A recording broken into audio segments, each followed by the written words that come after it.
On a bone-chilling day like today, nothing hits quite like a delicious warm bowl of soup. So imagine if you could get that chicken noodle on the go, and we're not talking about in a mug.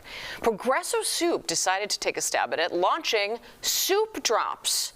Looks like a cough drop, tastes like soup. The savory candies are in packaging designed to look like the iconic Progresso can. They launched last Thursday and they sold out by early afternoon, but they're dropping again this Thursday. And if you're interested, they can only be found online. Would you do it?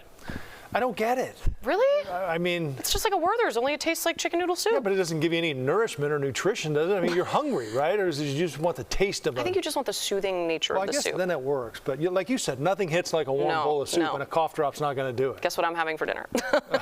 Progresso drop? Yeah, maybe.